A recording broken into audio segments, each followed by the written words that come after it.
Nama Om Vishnu Padaya Krishna Pristaya Bhutale Shrimate Bhakti Vedanta Swamini Namine Namaste Saraswati Deve Gauravani Pracharine Nirvishesha Shunyavadi Paschatya Deshatarine Om Agyanatimirandasya Gyananjana Shalakaya Chakshurum Militam Yena Tasmai Shri Gurave Namaha Shri Chaitanya Manobhishtam Shtapitam Yena Bhutale Svayam Rupa Kadamayam Tadati Swapadantikam Vandeham Shri Guru Shri Yuta Padakamalam Shri Gurun Vaishnavancha Shri Rupam Sagrajatam Sahagana Ragunatam Vitantam Sajivam Sadvaitam Savadutam Parijana Sahitam Krishna Chaitanya Devam Shri Radha Krishna Padan Sahagana Lalita Shri Vishaka Vitancha He Krishna Karuna Sindhu Dinabando Jagatpate Gopesha Gopika Kanta Radha Kanta Namostute Tapta Kanchana Gorangi Radhe Vrindavaneshwari Vrishabhanu Sute Devi Pranamami Haripriye Panchakalpatarubhyashta Kripasindubhya eva cha Patitanam pavanebhyo Vaishnavebhyo namo namaha Shri Krishna Chaitanya Prabhu Nityananda Shri Advaita Gadadhara Shrivasadi Gaura Bhakta Vrindam Hare Krishna Krishna Krishna Hare Hare Hare Rama Rama Rama Hare Hare Vayantuna Vitripyama Uttama Shloka Vikrame Yachrimbatam Rasagyanam Swadu Swadu Pade Pade. We never tire of hearing the transcendental pastimes of the personality of Godhead, who is glorified by hymns and prayers. Those who have developed a taste for transcendental relationships with him relish hearing of his pastimes at every moment. So, Hare Krishna, Vaishnavas,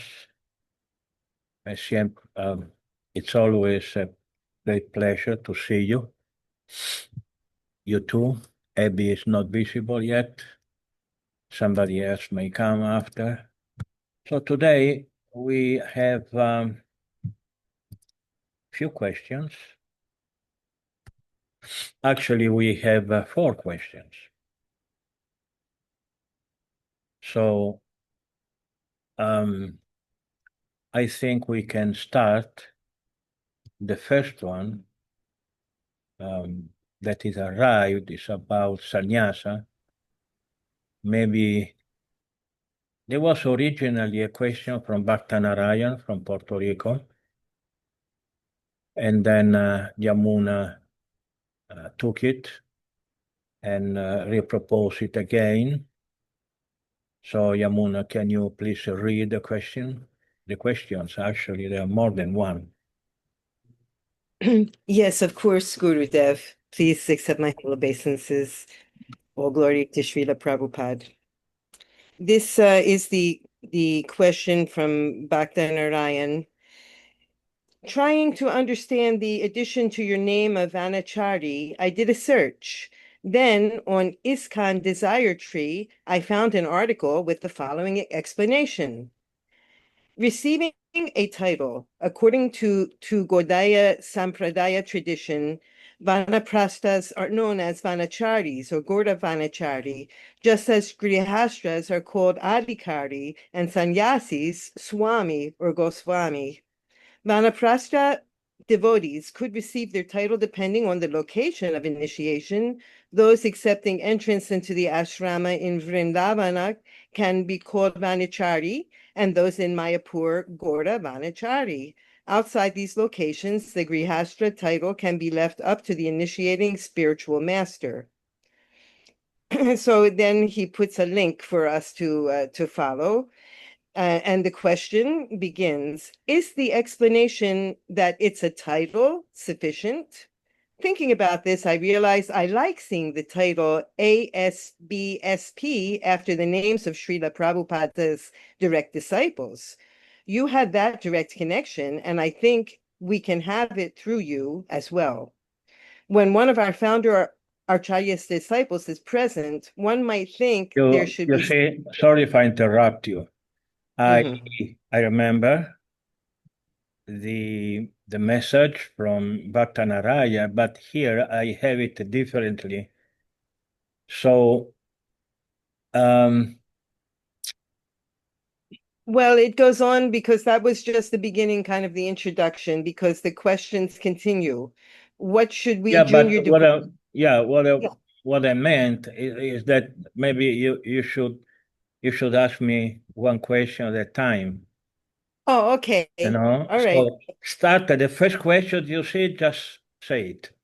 Is the explanation that it's a title sufficient? Vanachari. Yeah, yes, Vanacha. Vana means forest. But actually, Srila Prabhupada says in the Bhagavatam that Vana means Vrindavana or Vrindavana. So someone who takes shelter of Vrindavan, then and when his married life is finished, then he should take shelter of Vrindavan and then he becomes a Vanachari. So those who prefer to take shelter in Mayapur, then they are called Gauravanachari. So the note taken from the website, I don't remember what website, it's an ISKCON website, is correct.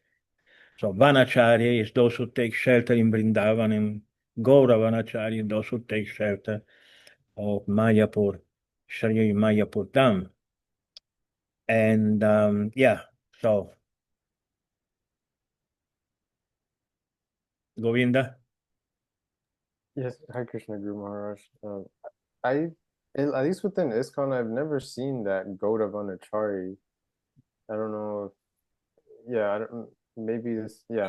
Yeah, well, the Vanaprastha order in ISKCON is not really prevalent. It's not, we don't talk much about the Vanaprastha. There are many devotees who don't even know what the Vanaprastha, well, they know philosophically, but then if you live in ISKCON, there is not much talking about Vanaprastha.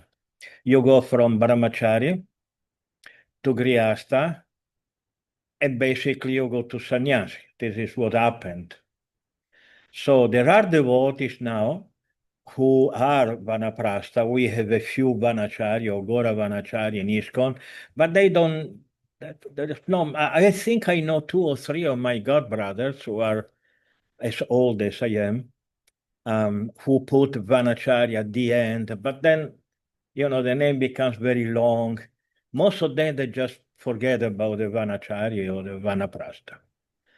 So I don't remember the questions. So please go, Yamuna, go on with the questions, Yes. and then because Yes. I want to Because explain, what is a brahmachari, what is a grihasta, what is a vanaprastha, what is a sannyas. okay. Well, we'll continue in the order that the questions were presented. The Okay. next one is, what should we junior devotees understand from the fact that now your name includes Vanachari? Maybe you have just explained that. I I started to use not long ago, just a few weeks ago actually, the title Vanachari, because I asked Sannyasa from my future Guru Sannyasa, and he said that I should use the Vanachari title. And this is why now my name is Manonatha Dasa Vanachari, ACBSP, Abhay Charan Bhaktivedanta Swami Prabhupada, because I am very, very proud to be his disciple. And I want to say to everyone, every time I sign an article, everything, I take a great pride in saying, this is my spiritual master. Everybody should be very proud of their spiritual master. Of course, there is some other philosophy that we should not really say who is our guru, etc., etc. But this is very subtle. Let's don't talk about this because it would take a long time. Some other time we are going to explain this point. Gurudev, can the time of Vanaprastha be indeterminate? Or how does one determine the time? One can say Vanaprastha. Okay, so maybe it's better to explain what is the Vanaprastha then, no? Because Bhattanaraya knows it. He was born in ISKCON. He is the son of a devotee.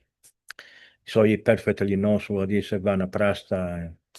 So Brahma, when someone takes birth, is born, what he does, the first thing is start learning, studying, He doesn't know how to speak, he doesn't know how to walk, he doesn't know anything. So he starts studying from the first day of his life. Then he goes to school, etc., etc. This is called brahmachari.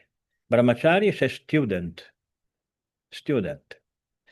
In Vedic tradition, at a certain age, the young boy, he goes to Gurukula. Kula means school. So Guru Kula means the school of the spiritual master. This is very important to go to the school of the spiritual master because while the majority of people think that they should never become disconnected from his family, this is they think, but actually this is not right. You never grow up if you stay under the skirt of your mommy. You had to go, and become a man or become a woman. And the guru is someone who teaches you not only philosophy, but he teaches you how to be a man or how to be a woman. It teaches you the values of life. It teaches you how to speak, So Gurukula is this is called brahmachari, and they are in saffron color. In our movement, it's a saffron color. Okay. Then at the end of the period of his study, he can choose to get married or not. So those who get married, then he becomes a grihasta. Griha means house. Stha means to live. Someone who goes to live in a house, then is called grihasta. Anywhere white. This is white. Okay. Then, of course, what you are going to do alone, and of course, being a grihasta means you have a wife, or if you are a woman, you have a husband. And when men and woman they come together, they make children. That's nature. And then the whole process of taking time from your life begins because you have to maintain the family. You get a job.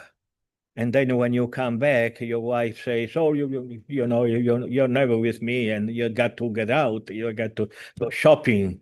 Govinda laughs because he knows, I've been married for more than 50. I've been married almost the whole of my life. So he knows this is what happens. But not only, we should not joke too much about women being in such a way, because men also have their ways, because man comes back home and he doesn't want to hear the woman talking. He wants sex, because men men they are obsessed with these things. So said that's nature. So if someone wants to get married, a woman has to be ready to have sex. And then after some time, you get tired, the man of a woman, the woman with a man, because it's always the same thing, it's boring. After some time, everybody gets bored of everybody else. Children, they go up, you work for them 20 years, 25 years, and they say, Hare Krishna. I see you, thank you very much. If they are gentle, otherwise they just go without saying thank you. You are alone, not with a very beautiful woman or handsome man that you are married, but an old woman, very not really attractive, or the man, he becomes intolerable. The nature of an old man normally is just, you can't stay with him. He's always criticizing, blah, blah, blah, blah, blah, blah, blah. Like there are some expression in my native country where I took birth, but I don't know how to translate it in English. But it's like like a pot of beans, So in all men, it's always a. So and that's a karmic life. This is a material. Do you want to live in this way? Do you want to spend the whole of your life in maintaining a family, or a woman serving a house? Why the woman should, the women should go serve Krishna. He never gets old. He never becomes like a pot of beans, better. But, most of men and women, they want a family, they want a house, and it's understandable. That's human nature. But you should never forget the reality of things. Don't think that a Grihasta life is going to be forever. So at a certain point, the Grihasta gets old. And we should not die attached to women, to wife and children, or to husband and children. We should spend the last years of our life thinking about Krishna. Of course, I'm describing the life of not of a devotee. Devotees are different, After normally the devotees, or a certain type of devotee. My type of devotee is that I've been preaching the whole of my life. I never had a job, And I had a son. My son is 46. He's grown up, and he has his family, his daughter, and everything. So now he is doing what I'm describing, but I just lived in Krishna's mercy. If you ask me, how did you maintain yourself and family? I don't know. I don't know. Really, just money came, and I maintain everything by serving, by preaching and serving Krishna, etc. In a way or in another, money came. So after some time, then you can become a vanaprastha. Brahmachari, when you finish your period of brahmachari, you can get married or not. If you choose not to get married, then it is called Naistik Brahmachari. Naistik Brahmachari do not become a Vanaprastha, do not become a sannyasi. Naistik Brahmachari stays Brahmachari his whole life. But those who choose to get married, then it becomes a vanaprastha. Vanaprastha means, vana means again the forest, and prastha means leave. You with your wife, you go to a forest, which does not necessarily means a forest, but a place where there is no materialistic life. Like in a temple. Living in a temple, that's a forest because there is no sense gratification. So husband and wife, they children are grown up, they retire from material life, and they become vanaprastha. And when the man is really old, then he becomes a sannyasi. So what is the difference between a sannyasi and a grihastha? Well, depends what type of grihastha you have been the whole of your life. If the whole of your life you have done the same life that a sannyasi does, basically the difference is very little. This is one of the questions that Narayan, Bhatta Narayan, again, I'm going to answer. Because personally, again, I dedicated the entirety of my life to preaching. So now, if they give me sannyasi, because they are not obliged, they are not forced to give me sannyasi, maybe they will say no. But I hope that they give me. If they give me, then the difference is really minimum. Apart that you're never going to see me again in white, you're going to see me in saffron with a danda in my hand, etc. Basically, the difference is very little. Like, for instance, one of the rules is that a sannyasi should never be alone with a woman in a place. But I am already doing that. I don't remember the last time that I was with a woman who was not my wife, of course. Although I never did it, you know. So, so I'm going to do as a sannyasi what I already been doing as a grihastha, because I am very strict about this. If I am alone with a woman, nothing will happen. Because why? Because not no, because I don't want. But I already said that many times. It is not enough to be innocent. You also have to look innocent. And if someone walks and the door is closed, that is Guru Maharaj with his disciple or a woman, the door is closed. Why is closed?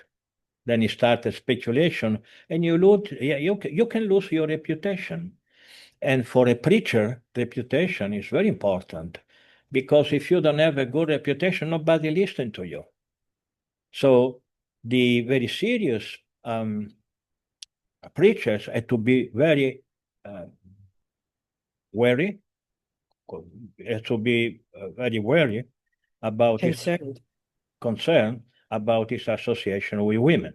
What does it mean that a very serious grihastha or a sannyasi should not talk to women? Absolutely not. Just not alone. That's all. But I will continue preaching to women and having disciple, male or female. I don't care. I don't care if someone is male or female. If he's qualified, I don't really care. So that's answer the question how it will change my dealings with the other. They would not change, because whatever I've been doing in my grihastha life, I will continue doing it. There is no difference.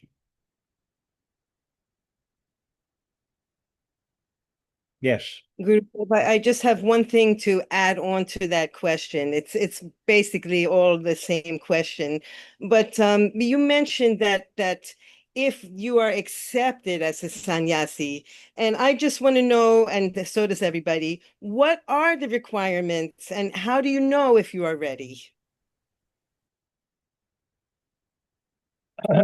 Well, these are two different questions, very much different one.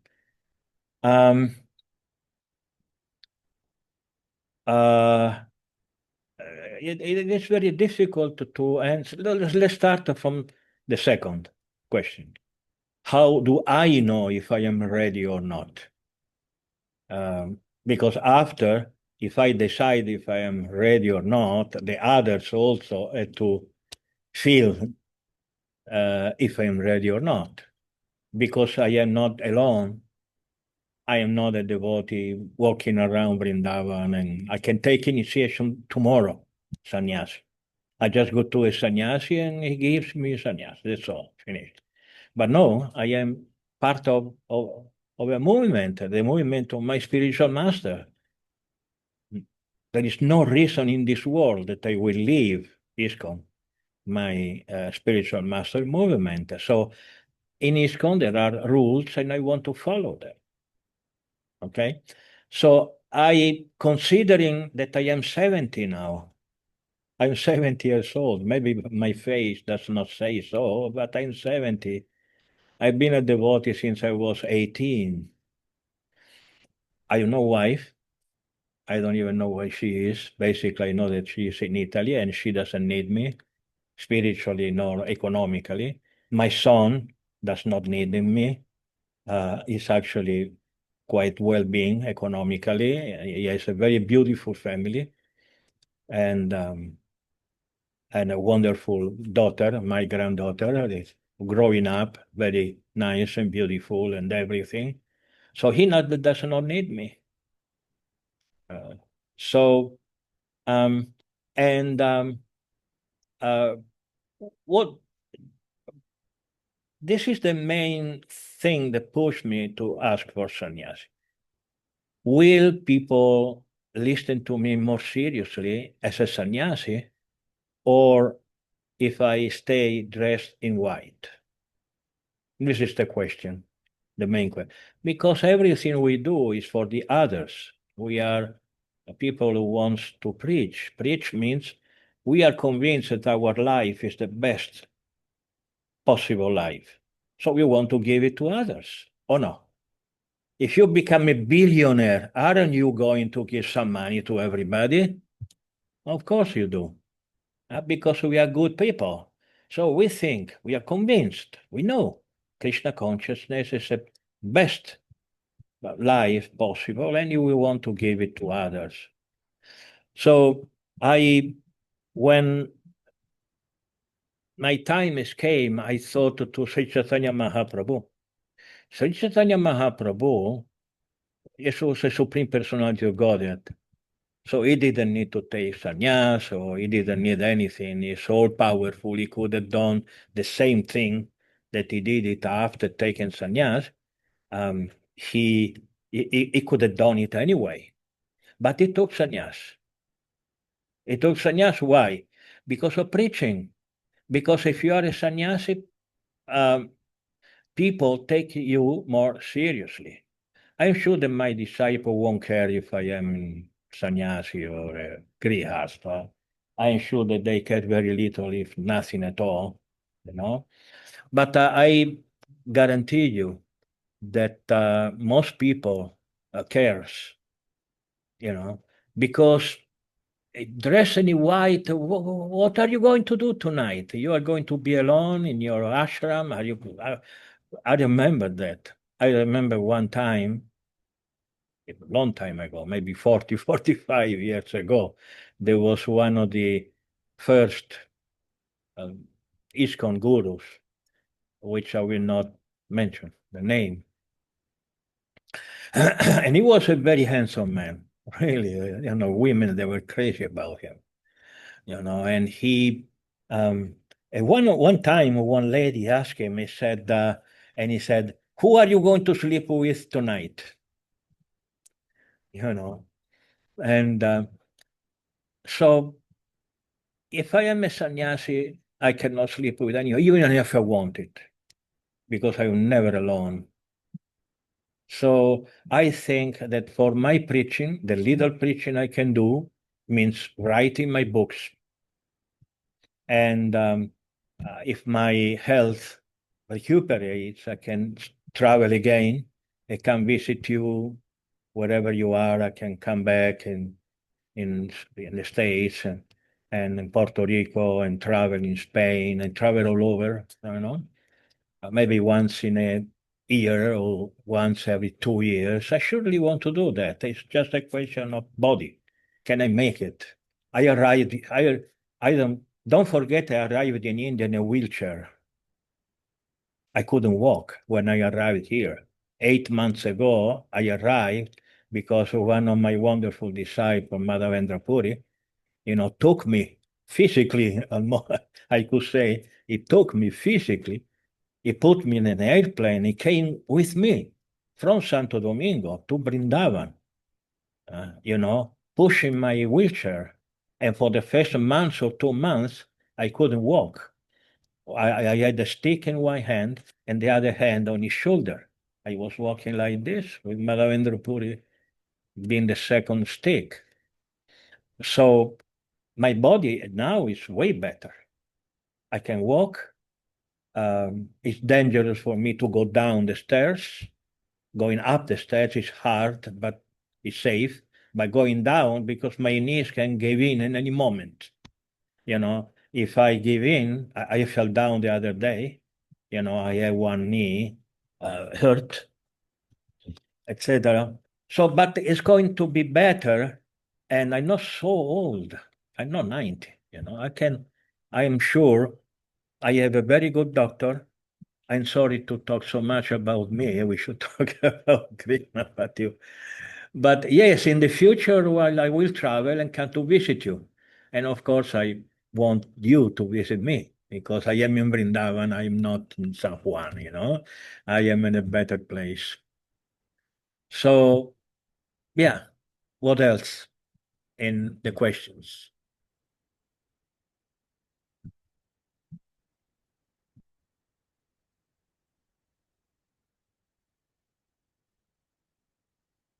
You turn off I cannot hear you. The question was really about the requirements. Why would someone turn down your request? What are the requirements? Well, again, I had to talk about me. I'm sorry, I'm not accustomed to talk about me so much. But since you ask, there are a long list of requirements to be accepted as an ISKCON sannyasa, because ISKCON sannyasa is something very serious. It's not a joke. So it's a long list. Maybe if you want, I can read it, all of you, but it's going to take a long time. Maybe we should not.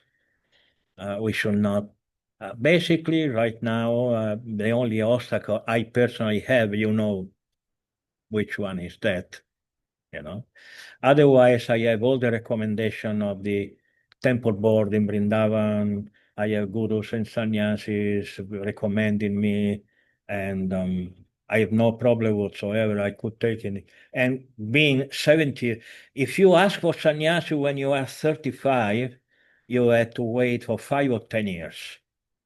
If you ask for sannyasi when you are 40, then you have to wait at least 5 years. And if you are younger than 50, then at least, I say 3 years, But I'm 70. I would take sannyas tomorrow. I'm an old man. I've been a devotee for 51 years. So they already told me, it's just that one thing, otherwise we will give you tomorrow. So the requirements, of course, one very important requirement is that we don't joke with marriage. Marriage is very serious thing. There is no, in Krishna consciousness, there is no divorce. If you get married, that's for life. So the wife has to agree, And of course, there always a way of going around because this is too personal. I'm not going to talk about that. The other requirement is that you had to have at least 10 very senior devotee recommending you, which is not much actually. I expected. I would recommend the sannyas ministry to double it, at least 10 GBC sannyasi guru, not anyone. For instance, disciples cannot recommend me because obviously you will say yes. So they will not call you and say, Govinda, do you recommend your Guru Maharaj for sadhguru? Obviously, you will not say, no, it's bad. They cannot take that, obviously. So they cannot be disciples. They have to be not, with all due respect, any devotee cannot be Bhaktajo or someone has to be like sannyasi, guru, a GBC, a temple president. So I have all of that. I have about 20 already in list written. And then you had to have a Bhakti Shastri exam. So they want to make sure if I know who we are, obviously. Someone has been preaching the whole of his life should know. But ISKCON is a very serious organization. I agree with that. It sounds a little ridiculous that after more than half a century preaching, I had to take an exam. But I kind of agree with that because we had to tell people that preaching at that level, anyone can preach. You sit down, you talk. But if you are a sannyasi guru, they had to make sure that you know philosophy. And so I never cared about taking this examination, but I will have to do it, just to give a good example. Just like all of you, to be initiated, the two of you have been initiated, you had to take an exam. So to take initiation in ISKCON, obviously you need a guru, otherwise you cannot take initiation. But two requirements are without which even the guru cannot give initiation. First, you have to take an exam. And second, your authority in the temple had to give you a recommendation. Just like Yamuna had the recommendation from his temple president and Govinda had recommendation of the San Antonio authority. So they were okay. They passed the exam and they took initiation. Initiation is very serious. That is the whole of your life. One thing is initiated, one thing is not initiated. And when you are a sannyasi, although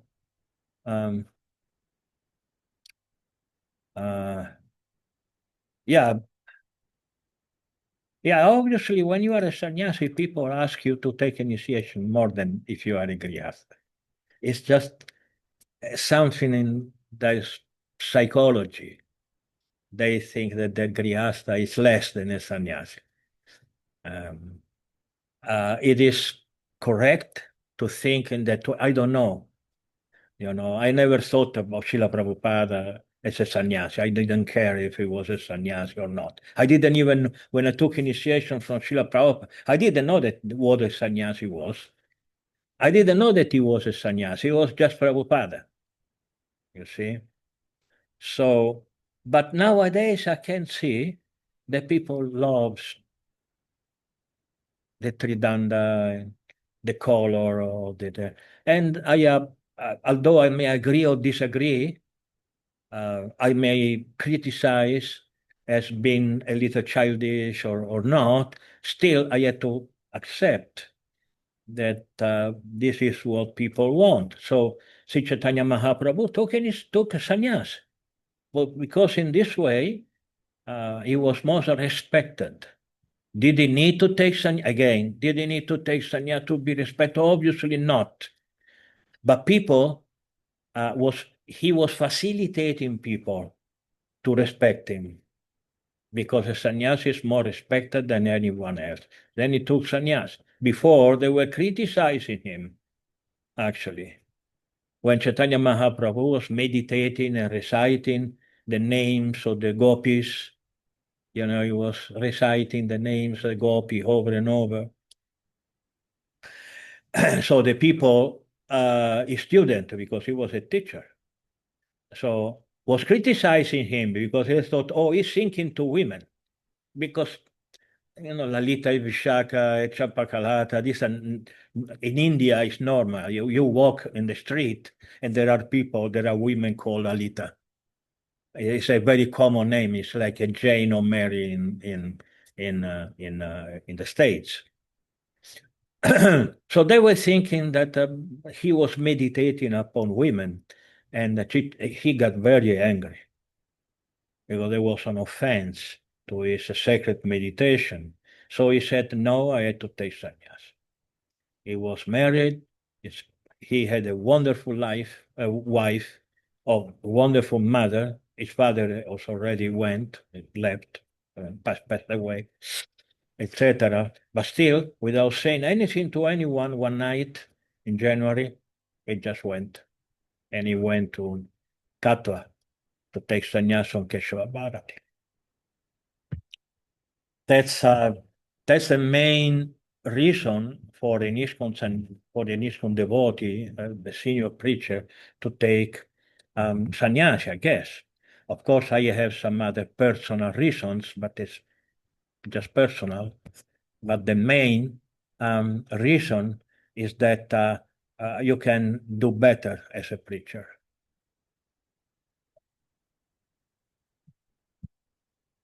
Yamuna? What is this Tridanga, this staff called the Tridanga? What does it represent? Ridanda. Danda means road, and tri means three. So obviously, all of you have seen the Tridanda of a sannyasi. Govinda, obviously, you have seen a sannyasi with it. And you don't see, but without the wrapping, there are 3 sticks wrapped in one. 3. 3 means thinking, speaking, and acting. So a Tridanda sannyas thinks and speaks and act. What? There is a 4th little stick that not many people know because it's very small on top. It's like a curved. Who of you have paid attention to that little stick? It's like little like this. It's not very big. Who has seen it? Govinda, you saw that. It's curved. It's curved. Why? Because that is the danda of devotion, of pain obeisances, of humbleness. A sannyas is not like a ekadanda sannyas. Ekadanda means I'm one with God. Tridanda sannyas, with a little stick, means I am a devotee. I give my thinking, my wording, and my action to Krishna. And they did the Tridanda sannyas. Okay. So there was this question that I was reading the other day.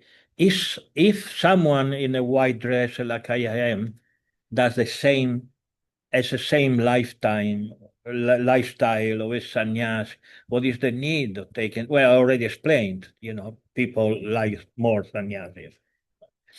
But it's like, it's like when you buy a house, you can talk to the owner and say, okay, we agreed. I give you this money, you give me the house, this is your keys, etc. But better you put a signature. Okay? When you put just like initiation, yes, you are a devotee. Many devotees say, why should I get initiated? I am already a devotee. I'm chanting Hare Krishna. What is the difference if I have any, a spiritual name or not? What is the difference? Oh, there is a huge difference because um, uh, when you get initiated, you are connected to the parampara. Before initiated, you are not, because you didn't put your signature. Until you don't put the signature in a contract, you are not the owner of that house. So you cannot go back to Krishna and saying, I am such and such, and Krishna will ask you, who is your guru? Krishna loves his devotees. He gave this how you say process because he loves his devotees. The parampara means from guru to disciple. A disciple becomes a guru, and etc., etc., etc.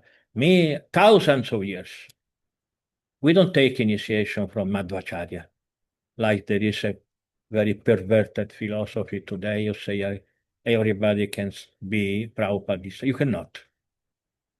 You cannot. Because Prabhupada didn't say yes. When I was initiated, Prabhupada said, yes, I want this fool to be my disciple. He said yes. He couldn't say no.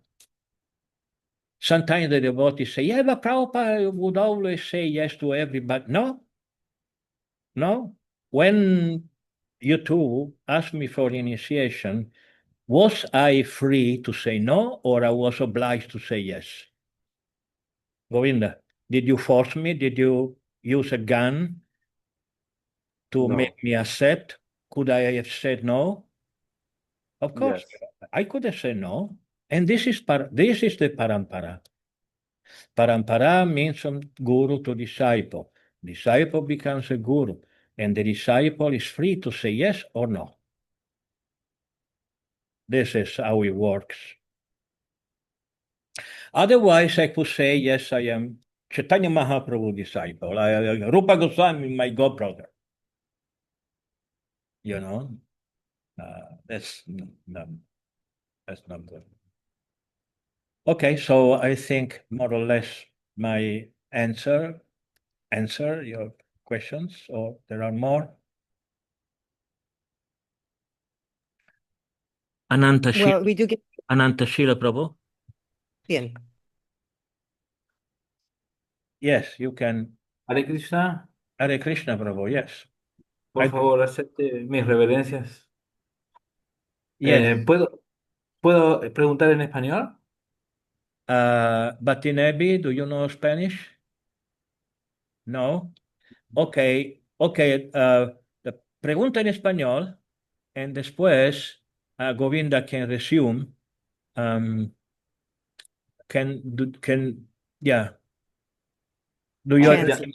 Govinda Yamuna Matai también puede traducir. or Yamuna? Yes, one of the two. Yeah, just make your question short, so she Sí, can sí. translate. Hace poco me preguntaron qué pasa cuando un gurú cae. ¿Esa iniciación es válida? Si yo me inicié con un gurú que cayó, ¿debo iniciarme de nuevo o no? Yo respondí que si él estaba en conciencia de Krishna y estaba fijo cuando era gurú, esa conexión es aceptada. Pero luego, si cae, bueno, ya quedó conectado ya con la Guru Parampara, con Srila Prabhupada. Pero después me puse a pensar, ¿qué pasa si ese gurú nunca fue realmente fidedigno? Entonces, esa iniciación, ¿qué pasa? Yamuna, can you translate in English for Bhaktinebi? Yes, I can. Ananta Shila Prabhu would like to know about the guru who is fallen. What happens to his disciples?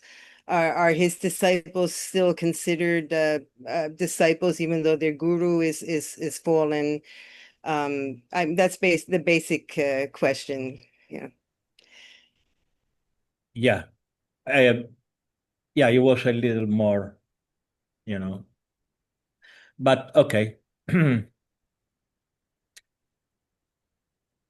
This is one of those questions. Do you, Anantashila, do you understand English? Yes, yes, yes. Okay, I can answer in Yes, yes, In please. English. Okay. So first of all, saying Guru fell down, this is a contradiction in terms. Guru cannot fall down. It's not possible. If he fell down, that he was not a Guru. Cannot fall down. So, however, there is a very nice booklet written by a contemporary, by Chaitanya Mahaprabhu, who takes this eventuality into consideration. Because not all the spiritual masters are the same. You can be a spiritual master, not necessarily on the same level of spiritual. If you ask me if I am initiating spiritual master in ISKCON, if you ask me, are you like Srila Prabhupada, I would almost laugh about that. Obviously, I'm not at the same level of Srila Prabhupada. Srila Prabhupada was another planet, not in another level. Okay? I am just very humbly trying to do my best on not falling down. I'm very careful with a few things that makes a devotee fall down, and try to follow my spiritual master instruction in preaching, etc. So let's say that although one guru, a spiritual master, tried his best, like I refuse to, of course, in ISKCON happened many times, unfortunately. Many times, I don't know many or not many, anyway, happened in our movement. I refuse to believe that they were not sincere, that at the moment of giving initiation of etc., they were thinking, I give initiation, although I will fall down or something. They were very sincere. They tried their best. Some made it, and some did not make it. Of course, many bad things happen, and some of the so-called gurus, they continue giving initiation, although they were falling down. But this is not part of the principle. We are talking about the idea, the principle. So the principle, as you said correctly, that if the spiritual master was bona fide at the time of your initiation is bona fide. Because when you get initiation, you don't get initiation to one guru. You get initiation to the whole parampara. So you cannot say, if my son fall down, then there is the grandfather saying, okay, I am here, I am still here. And the father of the father, a grandfather, etc., the whole parampara, you are part of the parampara. You are not just the spiritual son of one person. So your initiation, if the guru was bona fide at the time of your initiation, you are connected to the parampara. There is no doubt about that. Now, there are many other questions coming into questioning. Sorry if I... Many other questions. For instance, if the devotee is very young and say, yes, okay, Prabhupada is my guru, there are the books, etc., but I need somebody to talk with. I need somebody that I trust. Somebody, if I make a question, ensure that this answer is correct. Because you can do question to everybody, it's no problem. But if you are intelligent, you always, a little grain of salt, as in the States, we say that, a little grain of salt, you always put it. Because yes, he's very respectable, yes, a very nice devotee, but, the guru is not, there is no grain of salt, you accept. Just like I accepted Srila Prabhupada, what he says, blindly. You say, oh, blindly, it is not good. No, yes, it is good. Whatever Prabhupada said, I do it.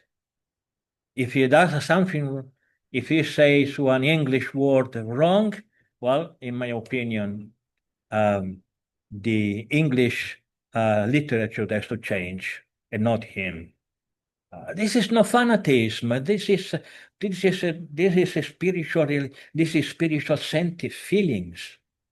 You know, there are many men who say, my wife is the most beautiful woman in the world, you know. Oh, but surely she's not the most, surely there is somebody who is more beautiful, but it's love pushes him to say she is the most beautiful of all. So in our culture, there is tattva, which means the philosophical truth. Let's explain it briefly like this. And then there is the world of the sentiment, which is called rasa. The world of the sentiment or love makes you say, if Prabhupada did this mistake, you know, that means that the other thing is a mistake. He cannot do mistake. And this is how a true disciple thinks. So,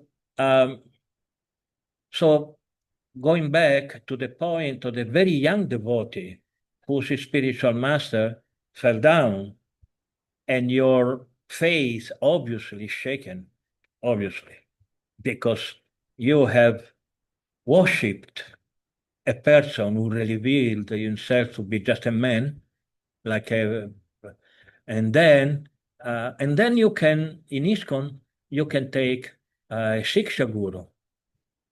The Shiksha Guru, how you say that? The Shiksha Guru thing, there is no,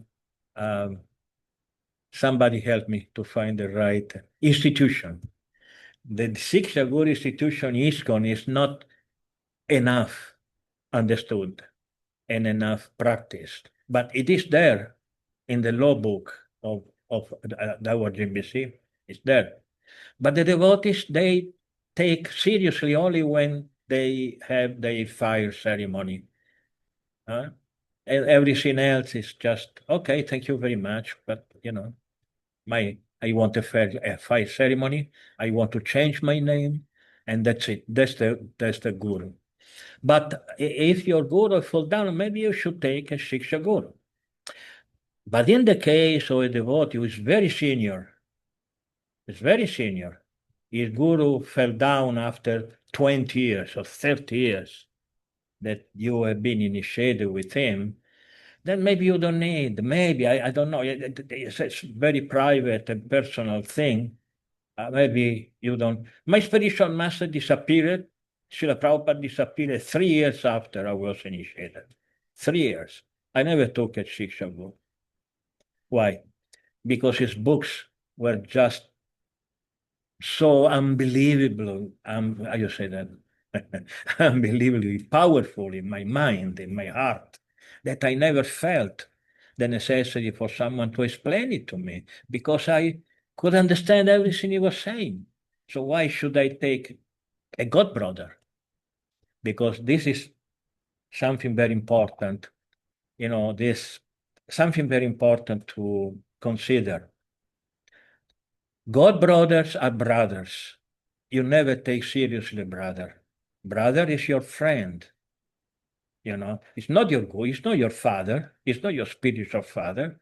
So although I was very young, I was 18 when I joined, and when Prabhupada disappeared, I was 21, I was a kid, basically. Still, my god brothers were kids like me, maybe 24, 25 years old, you know. And so I didn't see them. I didn't see anyone at the level of a spiritual father. But you are lucky because let's say that a guru fell down, and then you have the brothers of the guru that you see at another level. But to accept your god brother at the level of guru, this is very difficult. I tell you, very, very difficult. It's almost, I could never accept that. Brother is a brother. So, yeah, And so very much it depends. At this point, we arrive to the point that if the guru falls down, that's your choice. You are free to choose if you want a Shiksha Guru, if you or not. However, is there possible to take re-initiation? That's a point, very important point. So in our tradition, there is no re-initiation, because if you are initiated, that's for life. Okay? But if your guru was fallen, then you are never initiated. Initiation is false. So you don't get re-initiated, you get initiated. You see? So the point is now to establish if that devotee was qualified to initiate at the time or not. Let's say that he was qualified and your initiation is valid. It's still possible after you fall down to take re-initiation at this point. Yes, it is possible if the guru becomes demoniac. That is the in this booklet. I don't remember the name of it. It's a contemporary of Sri Chaitanya Mahaprabhu. He wrote this booklet saying if the guru becomes demoniac against Krishna, against bhakti, against this, then you can take a reinitiation. You can reject it. But if he just fall down because he's stupid, he goes back doing the same thing that he refused to do again, and become a devotee, etc., then this devotee in this book says something very difficult for a disciple to accept. A disciple should help his spiritual master. Very, very, very difficult, because a disciple is supposed to, to be humble, to accept. So, but if you unless he is demoniac, then you cannot take an initiation.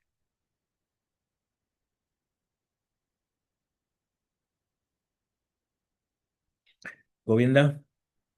Or Anantashila Prabhu, do you want to say something more? Thank you so much. Muchas gracias por la respuesta. Govinda? Hare Krishna, Guru Maharaj, thank you very much for the answer. I actually brought up two questions for me. So the first question is, when we speak about the parampara, are we talking about like I guess it's 32 acharyas, or are we speaking about all gurus that are in the line that we don't know their names, but yeah, or they may not be named on the list? Our parampara is not a complete parampara. There's the main personalities, just like if you see the parampara, for instance, we go Jagannath Das Babaji, Bhaktivinoda Thakur never took initiation from Jagannath Das Babaji. And Gauri Kishore Das Babaji never took initiation from Bhaktivinoda Thakur. Jagannath Das Babaji, before Jagannath Das Babaji, there is Baladeva Vidyabhushana. But, from the time Baladeva Vidyabhushana left the body and the birth of Jagannath Das Babaji, 70 years passed. So they never met. But then in the parampara, there is a Baladeva Vidyabhushana, Jagannath Das Babaji. Baladeva Vidyabhushana never took initiation from Vishwanath Chakravarti Thakur. So the point is that our parampara states the main personalities. And the main personality who, all of them are transcendental personalities. But in the middle, there are thousands of gurus who we don't know. Some of them we know. We have, for instance, our Pancharatri, it's called the Pancharatriki parampara, which means the formal initiation. The formal initiation. Keshava Maharaj, who is the Guru Sannyasa Srila Prabhupada called our parampara the Bhagavata parampara. So we like it, we use it, the Bhagavata parampara, which means the most important. But then there is the other parampara, which is from guru to disciple, disciple to a guru, etc., etc. And we have that. We have that. So, and so by reading that, starting from Nityananda Prabhu, from Janavadevi, actually, then there are all the gurus. There are all the gurus up to our days. And yeah. So 32 from Brahma to our days is a million. So yeah, obviously it's not everybody. Thank you. And then the second question is just then maybe I guess elaborating how we were speaking about with the God brother to God brother, it's like that kind of a relationship. It's like a brother to a brother. But in the case of sannyas initiation and it coming from the God brother, then the God brother is like sannyasa guru. Can you elaborate on that kind of relationship then? What does that mean if your God brother is now your sannyasa guru? Well, somebody has to give me sannyas, I cannot just take it, by going to buy somewhere clothing. And since I want to be in the line of Srila Prabhupada, I'm going to take sannyasa from my God brother. There is no way around, I have to. And in ISKCON we have full of very qualified sannyasis. I am no worry to be left with a fall down sannyasa. And then, the main guru is Srila Prabhupada, always. My Diksha guru, he will always be my main. Thank you very much, Guru Maharaj. And of course, this is not mechanical, you cannot legiferate in English, legiferate. You cannot pass laws on how you deal with other people. It is very personal. You may have a god brother that you are very friendly. You may have a god brother or god sister that you treat. She's younger or he's younger, that you teach a little bit. And you have a god brother who is a little older than you, so you treat him with some respect, like this.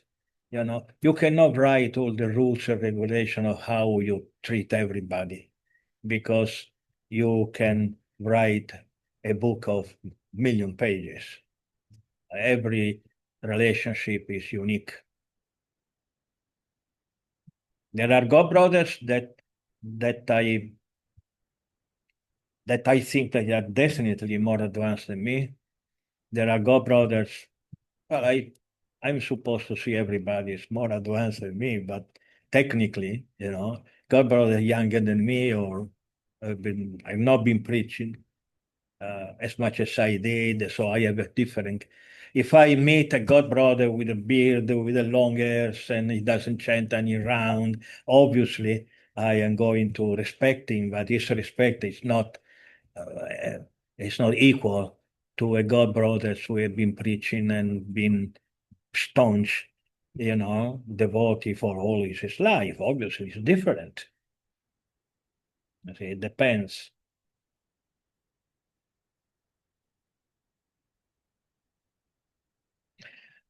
Okay, so we had other question, but I don't think we have time. I think we are going to talk only about this, and then yeah. We can save the questions. Yeah, the next time. Yeah. Okay, Yamuna.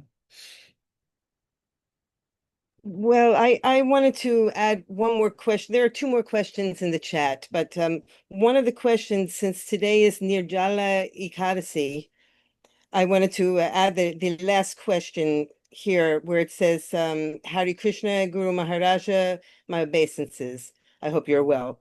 I have a question. In the 17th chapter of Bhagavad Gita, verses 5 and 6, Krishna says that unscriptural austerities not only torture the body, but also torture him. How can anything somehow disturb the super soul or somehow affect him in a negative way? We had to understand how it works in the spiritual sky. You had to understand what it means to be a liberated, how the liberated souls think, how they behave one with each other. We had the idea that the spiritual world should be the opposite of in the material world. So if we like or dislike each other, that means in the spiritual world there is no like and dislike, because otherwise it will be imperfect. Then we have not understood what is the spiritual. I wouldn't. Yeah, we have not understood how is the spiritual sky. The spiritual world is not the opposite of the material world. It's the material world purified. That means that my liking in the material world may have some, how you say, that I like something for sense gratification, which has nothing to do with devotion, nothing to do with Krishna. Or if I dislike something, it's because it doesn't not give me that sense gratification, which again is nothing to do with Krishna, with devotion, etc. In the spiritual world also, there are all kinds of varieties. In the spiritual world, there are all kinds of people who like, who dislike, they hate, they love. There is fathers, there is mothers, there is sons, and there is this, and there is that. But it could not exist in the material world if it would not existed in the spiritual world. There is nothing in this material world that is not present in the spiritual world. The difference between the material spiritual world and spiritual world is perfect. In the material world is imperfect. Okay? So for instance, you would agree with me that eternity is a long time. Is that correct? A long time. Eternity. So we have spoken about this philosophical principle many times. You are going to read again. So what is one of the main things for a eternal life to be attractive? What is? It should be enjoyable. Yeah, but something else. There should be variety. Oh, You cannot do eternally the same thing, because otherwise, even in the spiritual world, we become bored. That's why Yogamaya existed in the spiritual world. There are some pastimes who repeat themselves, but never the same, but there is always some little difference, but they repeat themselves. So Yogamaya makes everybody, Krishna included, forget that they did it. Because you cannot do the same thing eternally. You must be different. So in the spiritual world, we had different people, different bodies, different physical colors. In the spiritual world, there is not only white, black, and brown. There are thousands of different colors. And the relationship, you never get bored because it's never the same thing. So to answer the question, Krishna loves his devotees. So if the devotee does something wrong, does Krishna suffer? Yes. But it's a transcendental suffering. It's not material. It's a variety of enjoyment. It's another type of enjoyment. Because if you don't suffer when your beloved does something wrong, means you don't love him. Is that correct? if your son falls down and gets hurt, okay, how do you feel? You feel bad, okay? If you won't feel bad, what it would mean? That you don't love him. Because love brings you to be worried for his well-being. But what is the difference between your suffering and Krishna suffering? That your suffering is material, is ignorant. You think that your son is a body, so he gets hurt.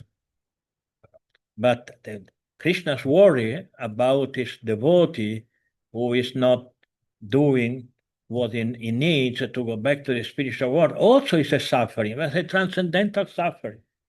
It's a variety of enjoyment. Enjoyment is not always laughing and but there is an enormous number of varieties of different, just like there is not only white and black, there are many different degrees of grace. So if you take any sentiment in the spiritual world, you break it down and you take it, or you take it itself, and then you take the exact opposite, then you see that enjoyment and suffering in the middle, there are an infinite number of, how you say, grace. Okay, so Krishna suffers Degree. degrees of grace. So Krishna suffers with the devotee, yes, but it's transcendental suffering. It's a variety. It's a sentiment present in the spiritual world. This is yes, we saw too many movies of Superman, and he gets shot and nothing happens because he's perfect, he's strong, nothing, he's perfect. And so we think that in the spiritual world nobody gets hurt and nobody fights and nobody suffers, nobody. This is not how the spiritual world is. The spiritual world, there are infinite type of feelings. This is called rasa. But there can be something in its exact opposite, but both are absolute. In the material world, there is something you like and something you dislike. You like to enjoy, you dislike to suffer. In the spiritual world, you like to enjoy, you like to suffer. Because it's a different taste. Just like when Radha and Krishna, they are not together. Do you think they suffer? They don't. They enjoy. That's Ananda. Ananda does not mean enjoyment. Ananda means it's a philosophical word. It's different. It's an infinite type of enjoyment. So when Radha Krishna, they are together, if there would be a suffering, they will not do it. Because they are Ananda by nature. So why they should suffer? If they accepted to be separated, that means that was no suffering. There was another type of Ananda. And nobody is so foolish to do something that makes you suffer. If you do it, it's because it's not making you suffer. So Radha Krishna, they are together and they enjoy being together. And Radha Krishna, they are not together, they enjoy not being together. This is the spiritual world. So we have to understand how it works. It's not easy. I understand that it's not easy to understand the mechanism of the spiritual world, but it's very important that we try to.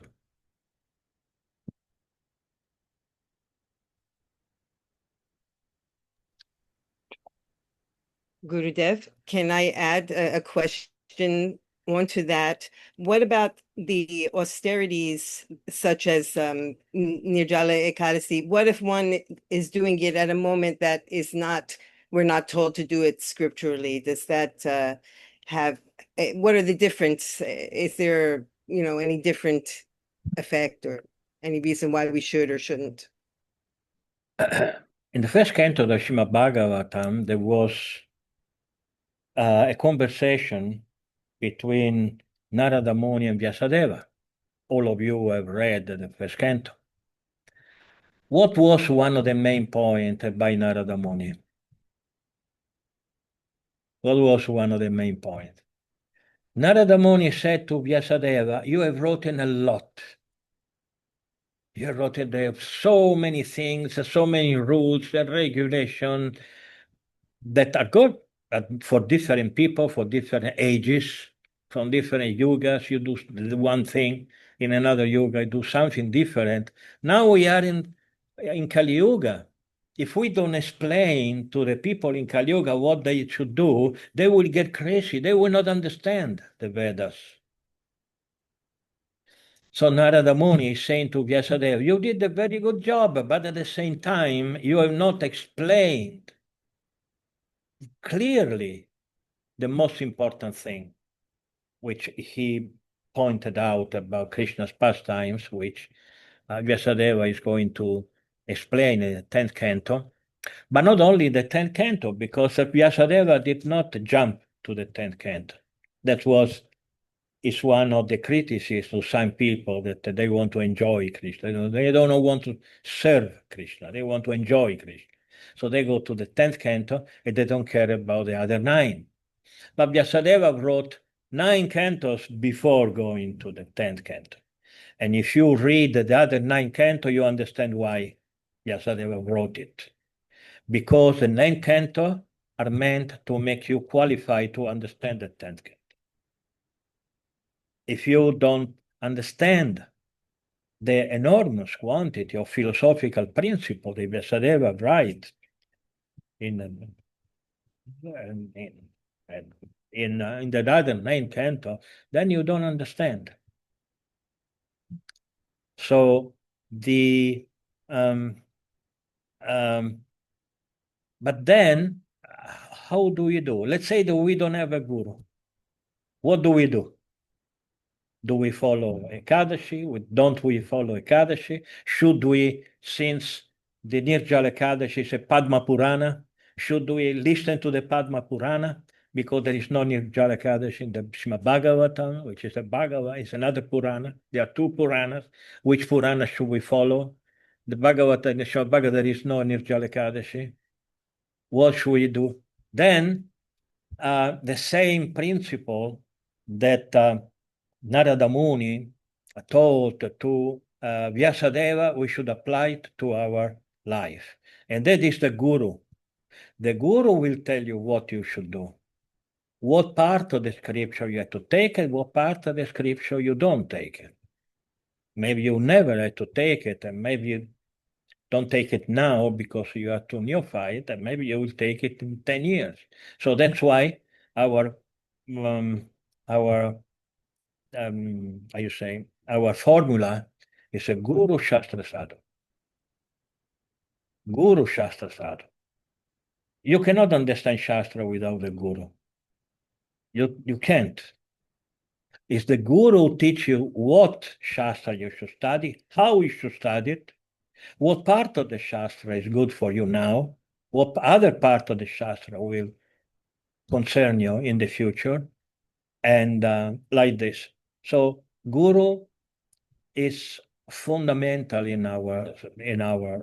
We follow Nirjala Ekadashi because Srila Prabhupada told us to do it. If Srila Prabhupada would have told us to follow Nirjala Ekadashi, we won't. Why should I do an austerity if my spiritual master never told me to do it? There are a lot of devotees, especially here in Vrindavan, that they do austerities. And absurd austerities, just because it's austere. One day, one devotee told me, it's not austere. I do the austerity that my spiritual master told me to do. I don't invent austerity just because I want to appear more stronger than you. This is stupid. If the guru tell you what austerity is good. Otherwise, yes, it is against the spiritual life.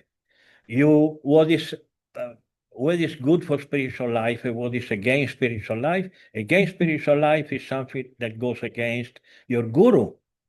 instructions, not the Shastra instruction, because in the Shastra there is millions of things, and if you don't know which one pertains to you, then you become confused. So Guru, Shastra, Guru teaches you. And then Sadhu. What is a Sadhu? This is a big confusion in our movement of what is a Sadhu. Sadhu is not a nice brahmacharya, nice devotee giving a very nice class. That is not a sadhu. Sadhu, Jiva Goswami is sadhu, Rupa Goswami is sadhu, Baladeva Vidyabhushan is sadhu, Srila Bhaktisiddhanta is sadhu. That sadhu, if you say Guru, Shastra, Sadhu, means a sadhu the same level than Shastra and Guru. Then you have to study and practice what your guru says, and then there is the sadhu. You should go and read also Rupa Goswami, Sanatana Goswami, etc. books. Yes, you should, because they are sadhus. So Guru, Shastra, and Sadhu. 3.